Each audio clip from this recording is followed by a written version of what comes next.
The views expressed on the Convo Lounge do not reflect the views of our current employers or our future employers.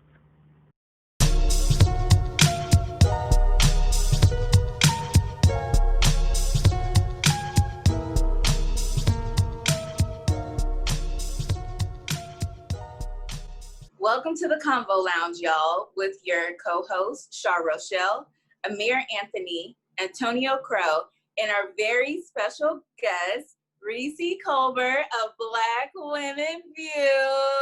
Hey, y'all. Thank you for joining us. How are you?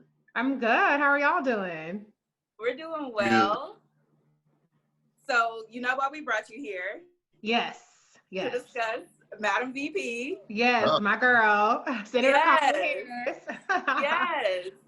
So before we dive into Kamala, how did you get started? How did Black Women Views come about?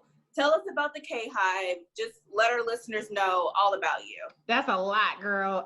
Okay, so let's see. For me, as far as Black Women Views, I created it 2018 now. And actually, ironically, my first post was on Senator Kamala Harris.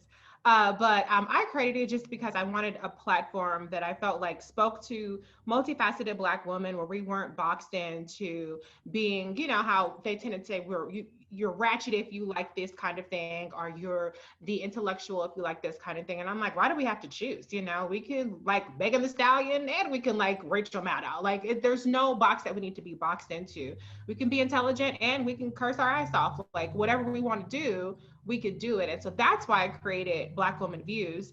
And so it's on all social media platforms. It's on Twitter and Instagram and Facebook and YouTube. And so I've just been doing it ever since then. With the election, it's almost probably 75% politics. So that part, it was more supposed to be 50-50 politics, 50-50 entertainment. But it's all good because when it comes to Senator Kamala Harris, when she launched her campaign, her presidential campaign in 2019, I saw that there was a lack of Black women speaking out in support of her. And as a matter of fact, the kind of intelligentsia and influencer class were all kind of going with Warren. And I was suspicious about that. I was like, okay, well, what's happening here? You know, y'all were Kamala Harris fans before, and your brand is Black Girl Magic and Black Excellence, but here you come on the Warren train. So I felt like, okay, I have to be a person who's speaking up, correcting the record with all this disinformation and misinformation. And so you mentioned the K Hive. The K Hive is a group of scrappy social media people who are not afraid to take it to the Bernie Bros or take it to the journalists who are shortchanging Kamala Harris. And looks like we won the battle. You know, she was frozen out of the presidential nomination, but you know, it is what it is with that. But when it comes to VP, our Madam VP will be Kamala Harris. Yes, yes. So what do you think that divide was all about with Black women? Well, let me be clear. I don't think that the divide was necessarily with Black women as a whole. I think on social media, I think that and this is my, you know, my scientific opinion, but I think that Elizabeth Warren, she was well funded and she had a very robust influencer strategist recruitment. And so, you know, a lot of people are all about you scratch my back, I scratch yours. They're all about exposure, and Senator Kamala Harris wasn't funded enough to have that kind of outreach to the intelligentsia and to the influencer class. And so I think it was a little bit more about, you know, who reached out to them more. Senator Kamala Harris's outreach was much more about elected officials. She had exponentially more Black elected officials who endorsed her as compared to Elizabeth Warren or some of these other folks. And so I just think that she kind of focused her attention on the ground in terms of people who are, you know, actually in their communities doing the work versus other candidates focus their attention on the influencer stuff. And then you have the issue of a lot of Black people just felt like you need a white man to be the white man, right? And so that is where Joe Biden kind of had that on lock. You know, he was President Obama's vice president, right-hand man. People felt like, well, he played second fiddle to a Black man, so he's cool with us. And so I think there were a lot of structural issues. And then there was just maybe our society wasn't ready, had PTSD from from Hillary Clinton losing, even though she won 3 million more votes. So I think there are a lot of issues that were at play, but it's very clear that Senator Kamala Harris is incredibly popular. Her popularity has skyrocketed since she's been announced. And in terms of the 4 people on the 2 presidential tickets, she has the highest net favorability. They have seen a boom in fundraising across the DNC, not just on the Biden-Harris ticket. And so I think that, you know, the kind of divide was a little overstated because of social media and the people who drive those narratives. But in real life, she's very popular, despite what some loud people make it seem like. And so it just is what it is, what it is with that. But we're moving forward with her as the VP. She's now in the pipeline to become president. And so I'm happy with that. Yeah. Okay. So Reecie, I have a question for you. Yeah. What are we looking forward to as our future VP begins her mission to become vice president? Well, one of the things I really am looking forward to is I'm really looking forward to people, our community in particular, has usually been on the back burner in terms of, our agenda. And wait, hold on, Reecie, you froze a little bit, so I don't want to miss what you were saying. Okay, am I back? Yeah, you're back. All right, yeah, no, what I was saying was our community has tended to be on the back burner in terms of our agenda. Let's look at 2016, how the media narrative drove the white working class woman, the white suburban woman, and those are going to be the swing voters because they're so appalled by Donald Trump. And Black outreach was not robust at all. And I don't say that as a criticism to Hillary Clinton, because this was much more of a media-driven narrative. But with Senator Kamala Harris, you guys probably saw her speech on Wednesday. She centered Black women. She centered our Black community. She mentioned Black women within the first 2 minutes. She said their names of Mary Church Terrell and Diane Nash, and names that you don't hear mentioned. And she talked about racism in a very frank way. And so what I'm looking forward to over the next 72 days is our issues still being at the forefront of this political conversation.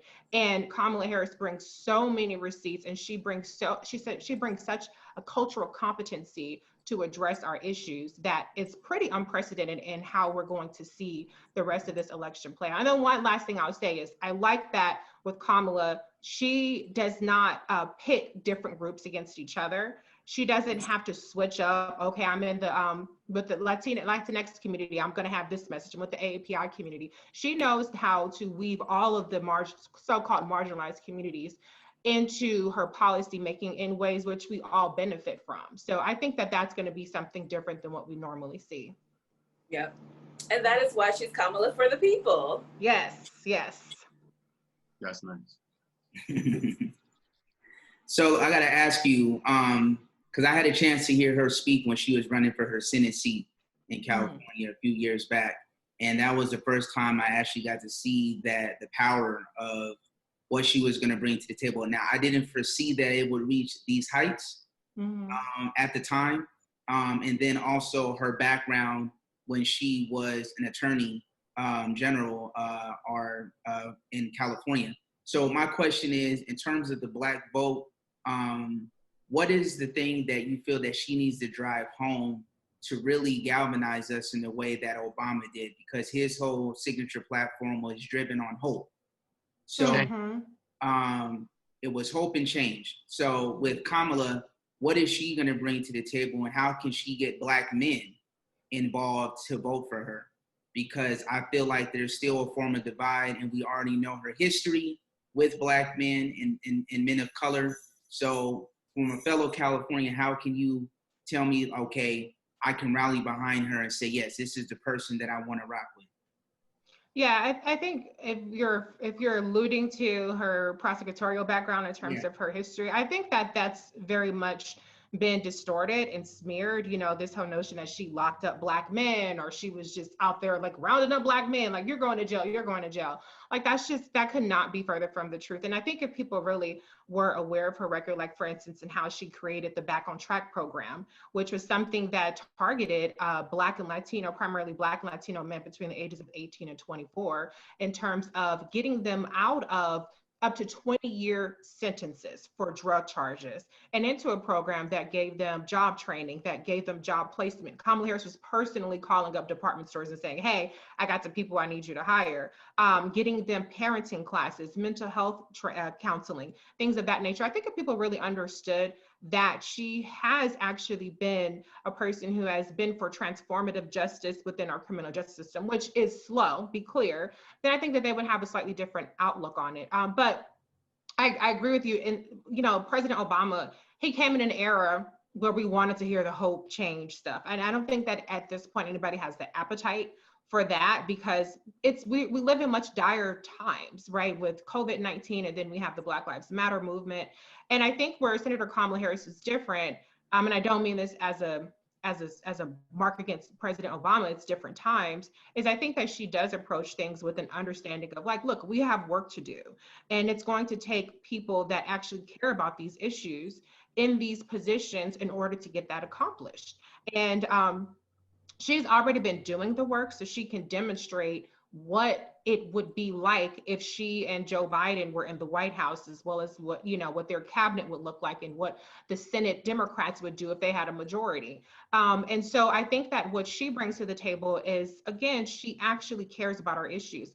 Let's talk about COVID-19. She introduced the Racial and Ethnic Disparities Task Force, which is something that is not just about collecting data, but it's about getting resources to our communities that have been, first of all, the resource allocation has been politicized by the Trump administration, okay? And so what she's saying is, listen, we wanna make sure that the way FEMA is responding is in a way that Black and brown communities get the personal protective equipment.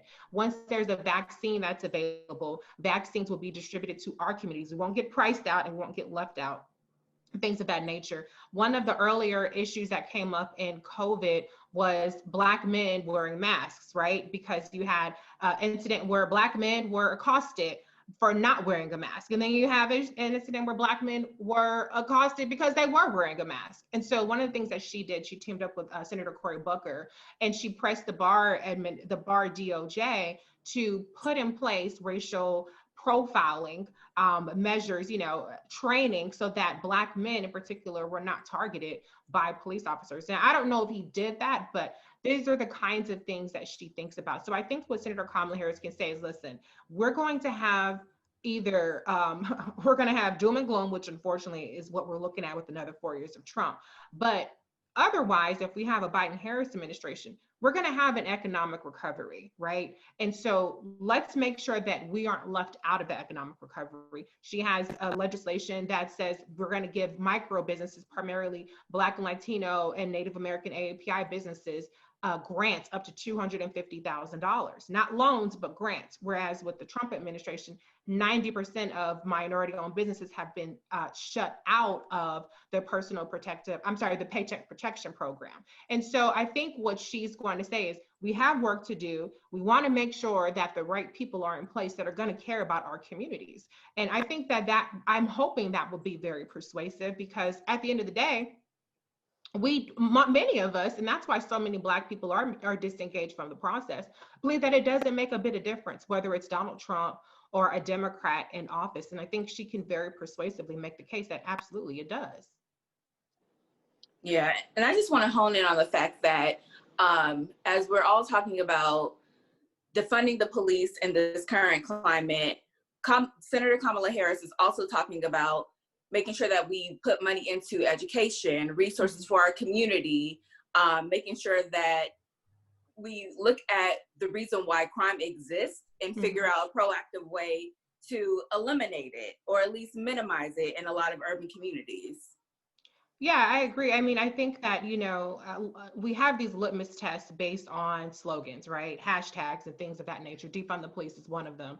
But if you actually look at Senator Kamala Harris's record, even going back to her DA, as being DA, again, her Back on Track program, one of the ways that she pitched that, and she had a lot of resistance to that, be clear, but one of the ways she pitched it is saying, listen, if we incarcerate people, that costs $30,000 a year.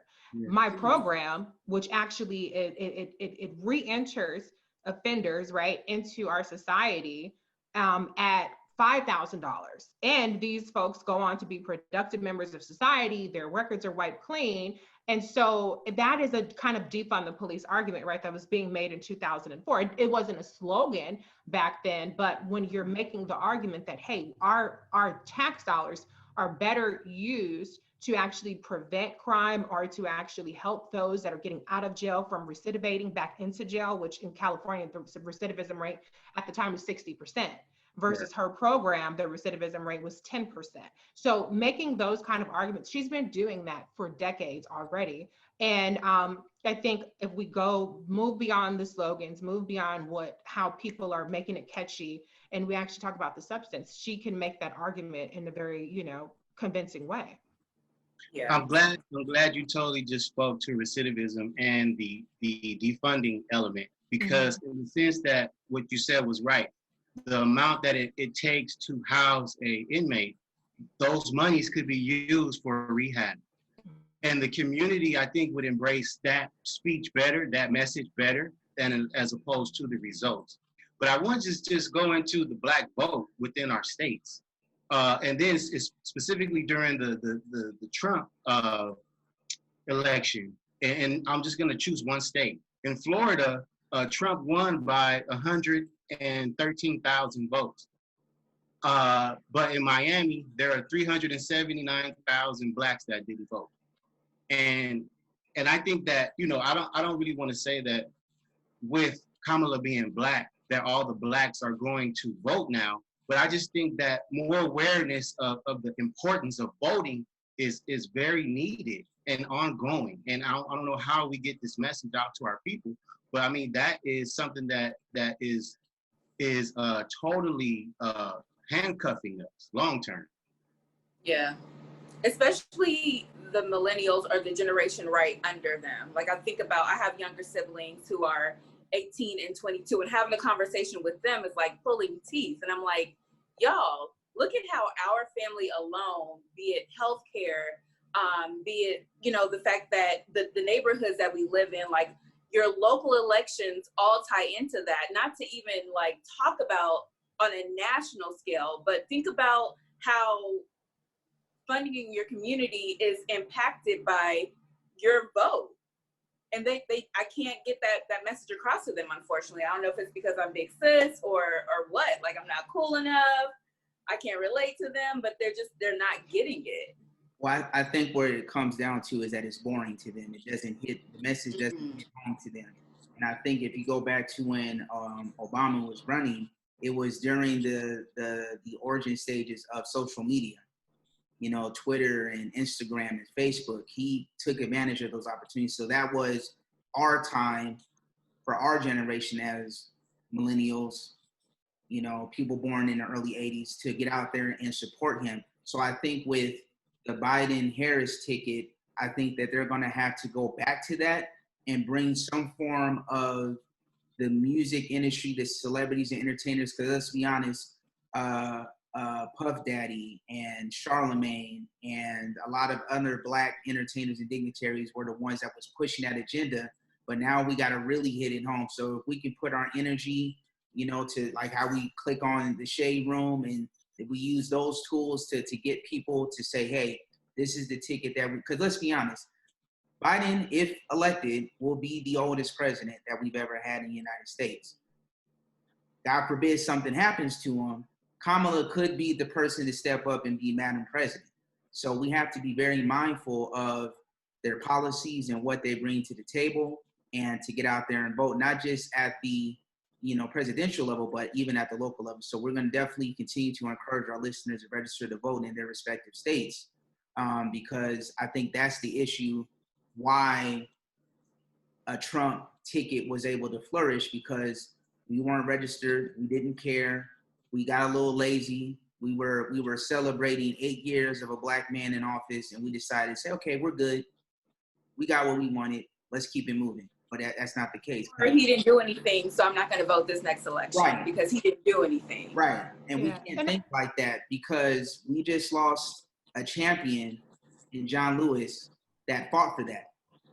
You know what I'm saying? Yeah. So we have to really think about that when we're getting out there to check our status And we got to think about our family members and those that are affected by the incarceration rates, those that are affected by the public education system, and other things that you can fall on the line that associate with low socioeconomic backgrounds and communities. So, I think this is a big election. Yeah, but can I also add though that one thing we have to understand, and it's something I've been screaming from the rooftops, there is a very, very robust disinformation and misinformation campaign targeted specifically at Black voters. And I remember when Senator Kamala Harris went to the Breakfast Club and she mentioned that, and people made a mockery of it, which is ridiculous. But it's actually in the Bob Mueller report. And this is something that is very well documented, that Russian disinformation campaigns actually targeted Black voters. And then you add on top of that Cambridge Analytica, which got all of our data through Facebook, which targeted Black voters with laser-like precision. And so we see that this is very intentional. The kind of conversations that we have that are really centered around matters of race and identity, trying to sow division that way, as well as conversations that we're having that are about basically misinformation and disinformation about Senator Kamala Harris's record. That is all by design. And unfortunately, a lot of people don't realize that. And one of the things is that, in our community, sometimes it's popular to be contrarian, right? It's like, it's popular to be like, nah, I'm not feeling that person because, it's just the thing to do to go against the grain.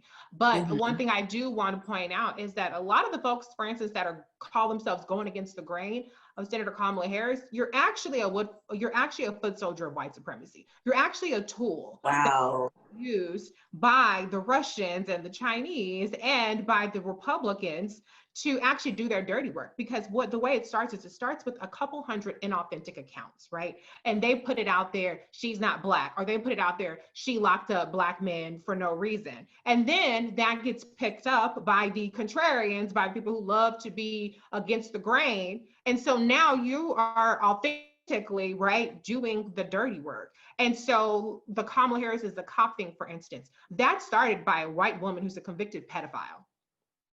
So you can kind of understand why, if you're a convicted pedophile, you're a white woman, while you might have a little bit of a problem with a Black woman, who the hell does she think she is to sit up there and go after predators like me? And yet you have all these Black people. And so when I see Black people say stuff like that, I'm like, you're a deputy of a white supremacist pedophile right now.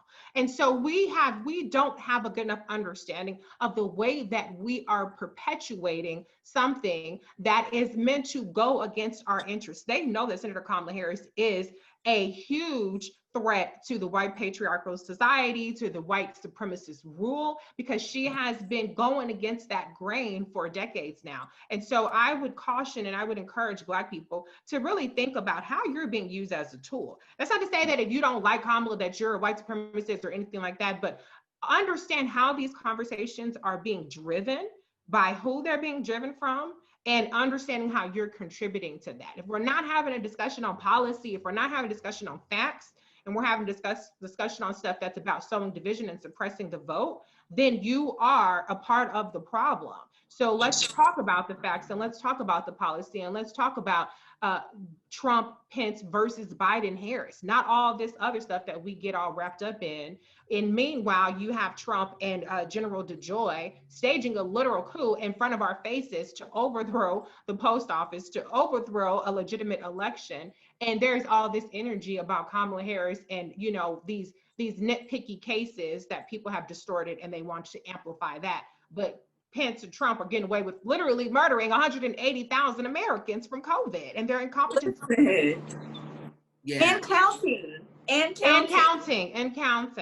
I think that you just mentioned something that was really key right now. The analytics of it, because I had a chance to watch the Cambridge Analytica documentary on Netflix. I don't know if it's available on there, but I think that is key information that we have to really pay attention to what we are clicking on and listening to. You want to hear both sides so that you can disseminate like what direction you want. But I agree. I think if we continue to feed into that energy, it can play a significant role into this election. And I did watch a little snippet of the hearings yesterday with the United States Postal Service.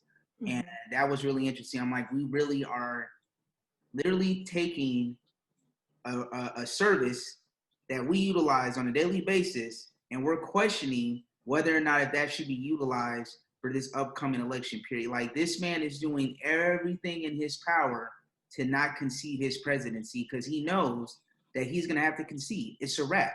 Republicans are turning their back against him.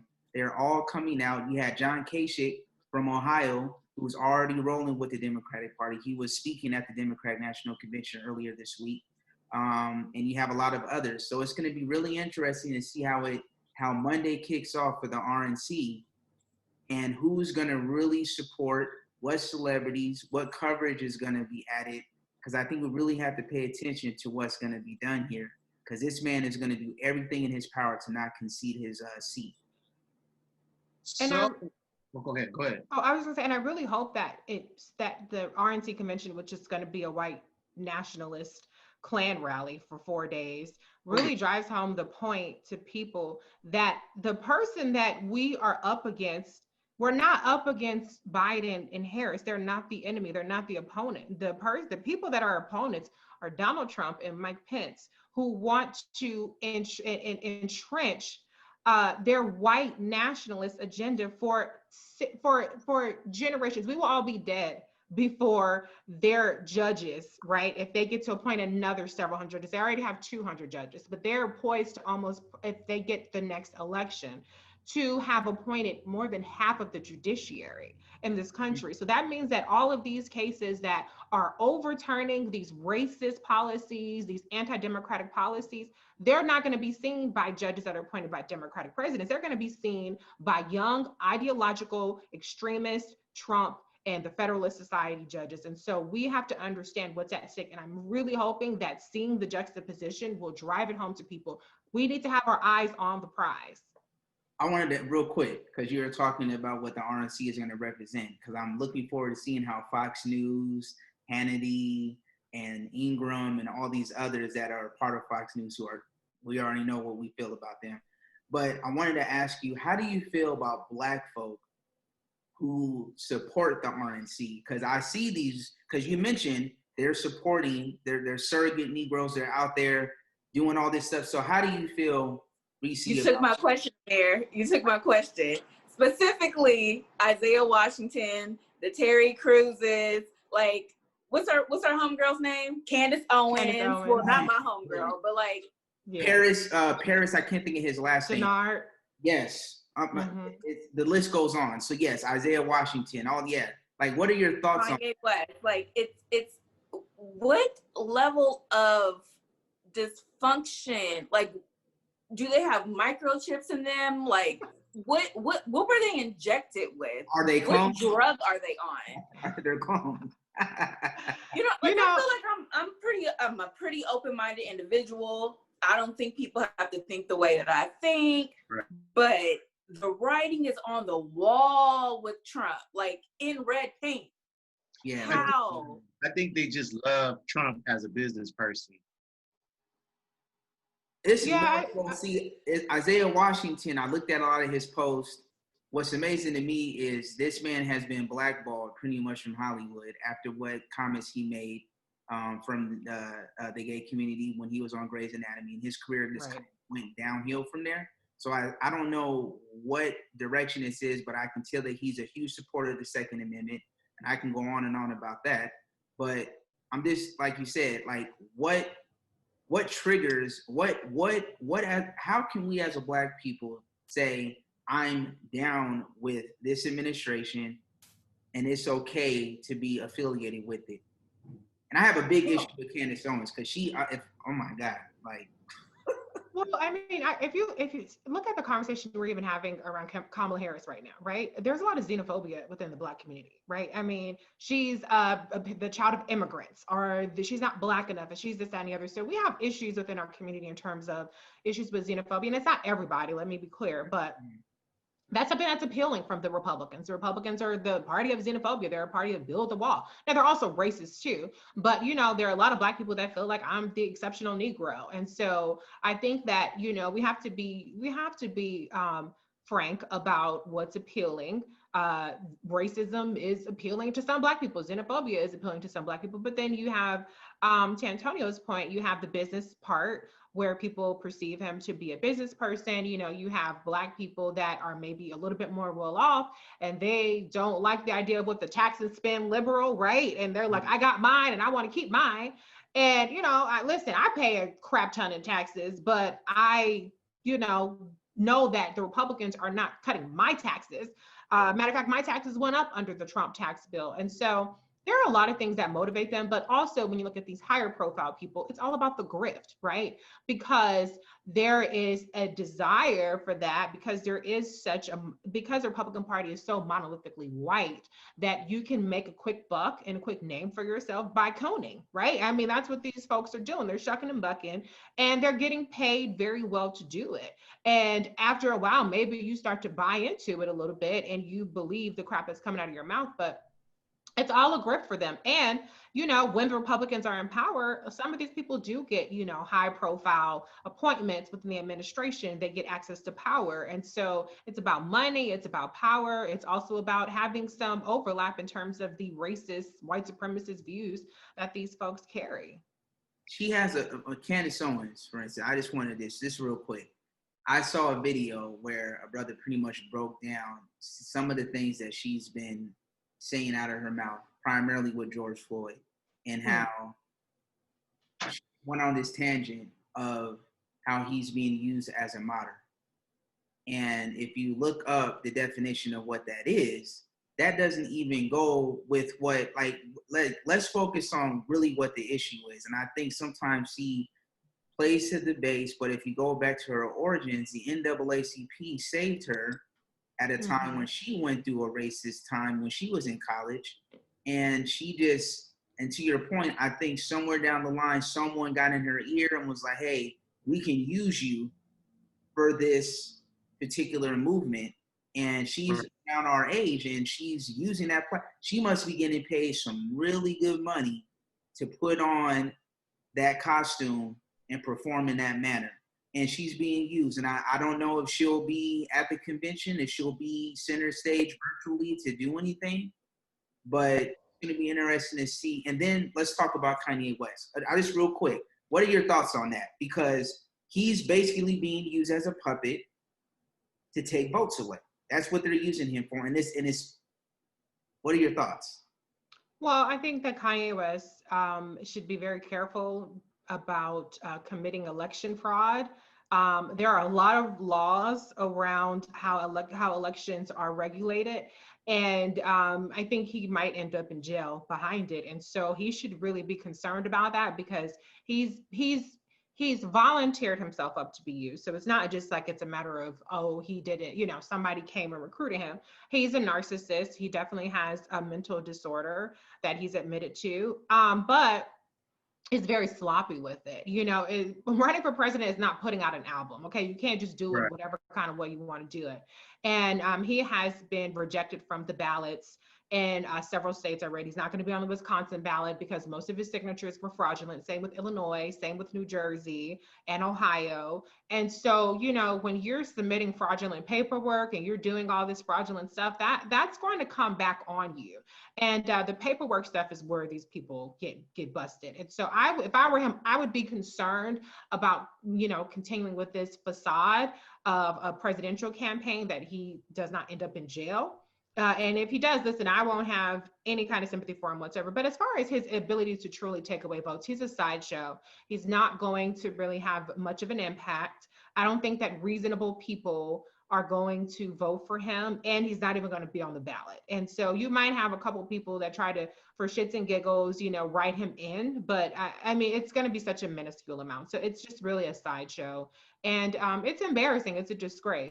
But I like I said, he has bigger issues that he hasn't even figured out yet than just being a distraction. He's probably going to end up in jail. Wow. All right.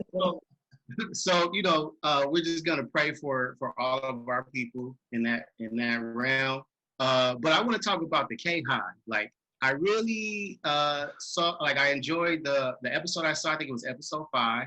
I thought it was really cool, relaxed, and informative, right? Mm-hmm. And I want to know how aligned are you with, or is Kamala aligned with the K Hive? Well, you know, the thing about the K Hive is the K Hive is it's an autonomous group, right? I mean, the K Hive is sometimes I wish that we had the discipline of like the Bernie Bros, because they had like the Reddits and they had the Slack groups and they had like boom, you know, they were on it in such an organized way. But the K Hive is not quite that organized. It's a, like I said, it's really just a bunch of scrappy people. I think you're talking about the Live with the K Hive that I do. Right. And so, yeah, so that's just something a couple of us got together with. I'm not the creator of the K Hive. I'm just a person that said, oh, okay, this is the thing, hashtag K Hive, cool, because I'm already advocating for Kamala. So if this makes it easier for people to see it, then wonderful. But as far as, you know, one of the things that Kamala's campaign was criticized for was not figuring out how to harness the K Hive in a more direct way. But, you know, I think that's also what makes us very, very impactful, is the fact that we see things that maybe wouldn't necessarily pop up on a senior campaign advisor's radar, right? And we probably conduct ourselves in a way that, you know, you wouldn't necessarily advise people to at all times, because the K Hive would drag the hell out of folks, including me. But it worked, right? It worked.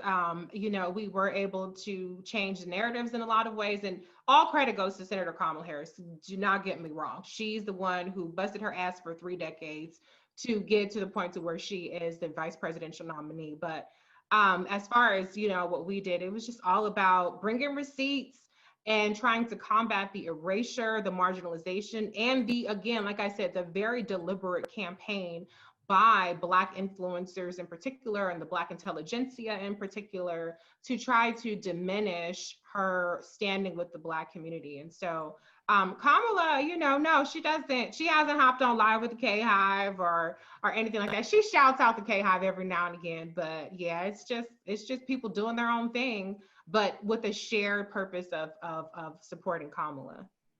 Awesome. That's what's up. Nice.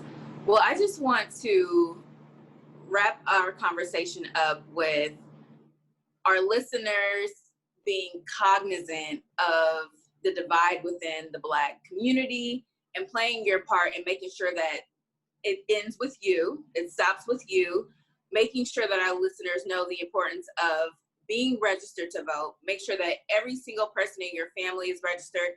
Make sure that your address is up to date for these absentee ballots, making sure that nothing stops you in November from getting out there and exercising your right to vote. Like, we can't let it happen. We cannot. Right. Yeah, and I think we have to have a voting plan A, plan B, plan C, and plan D. Voting plan A, ideally, is absentee ballots. So now is the time to request them. You can do it online in most states. You don't need an excuse. In over 30-something states, vote.org is actually a Black woman-led organization. It's a nonpartisan organization, but it is led by Black women that has such a comprehensive amount of information that's easily accessible. So vote plan A, I would say, is absentee ballots, right? Mail-in ballots. Vote plan B is going to be, all right, I got my ballot, but I don't trust the post office. How can I actually get my ballot turned in time? And so that's where, in your particular county, your area, your jurisdiction, to research the drop-off options if you don't want to mail in your ballot. They're not the same, even within the same state, okay? It varies from county to county because we have completely decentralized elections. Voting plan C would be, all right, I didn't get my ballot, even though I requested it. Now I have to go to vote. So then that would be early voting. Most states have early voting. They have a good amount of early voting. A lot of states have even expanded it as a result of COVID. And then voting plan D is going to be the day of going to the polls. So of course you need to have your PPE, you need to have your face shield, your mask. You know, if you got to put on a painter suit or whatever it is that you got to do, make sure that you do that. And then outside of the voting plan, if you can, volunteer to work the polls, because there is a massive, by hundreds of thousands of people, poll worker shortage, because the people that tend to work the polls are the older populations who are vulnerable in COVID-19. And so it's usually something you can get paid for. I think in New York, it's $250. And so, you know, it's not necessarily that it's volunteering, you're getting paid for it, but we need poll workers so that we don't have precincts that only have one machine working, or the line is so long because so few people have volunteered. And so it's so important. We know that the voter suppression is out there. So that gives us the opportunity to plan for it and to mitigate it, because our votes are the most important votes in the entire country. That's why they're the most targeted votes. But we have 72 days to plan and make sure that our vote counts. Yes, and young people, my appeal to y'all, the same way you would get out there and stand in line for some J's or a new iPhone. Right. Go out there and vote. And my deal is like our relatives, not so many generations away, died for the right to vote. And, you know, I'm not hip on the new wave of voting. I will stand in line until I can't stand anymore, because of what my people stood for. You know what I mean? So I just want to say that from the Convo Lounge, like our vote is important, and I'm standing in line with you. I don't care how long the line is. I'm going to stand in line and vote. Know your rights. Know your rights. And one last thing I want to mention too is over the next couple of months, make sure that you're engaged with your election board workers, right? So there are different kinds of ways that the elections are administered throughout the country. Sometimes you have a board, sometimes you have an official, but they do tend to have meetings. And so putting pressure on those folks, sometimes you might have Republicans that are running them, but putting pressure on the people who actually officiate these elections would help. Ask them, how many, you know, polling booths are you going to have? You know, how many workers do you need? That's another way that we can put pressure on these folks to actually make sure that they are going to set up the actual election day for success and the early voting period for success. Most definitely. So Reecie, do you have any aspirations for city government or higher levels? No, I cuss entirely too much, and I enjoy cussing people out and dragging people and holding people accountable. And so I think I'm much more help on the outside, helping very talented. And my focus is always on Black people, specifically Black women, if possible, getting those folks elected. Nice. I feel it. Well, you definitely rock it. You do well, but I think you can do well in the public sector too. You know, Thank you. Little 4-letter words, you know, every now and then. That just shows how you are. You're not robotic, you know. Hey, listen, our current president has no filter, so you know, I think we're past that, right? Yeah. Right. I'd have to come out and be like, I apologize for absolutely nothing. So don't even bring it up. I don't care. I said what I said, and then we can move forward. But yeah, no. Thank you so much, Reecie, for joining us today. Remind our listeners one more time where they can find you. Well, you can just, to make it easy, go to blackwomenviews.com. And then at that page, you can access all of my social media on Black Women Views on every page. But blackwomenviews.com has all my information on it. Thank you so much. And you can find us on Apple Podcasts, Spotify Podcasts, YouTube, and Lifetagger app. So thank you all for listening. Thank you for viewing. We love you. Peace. Peace.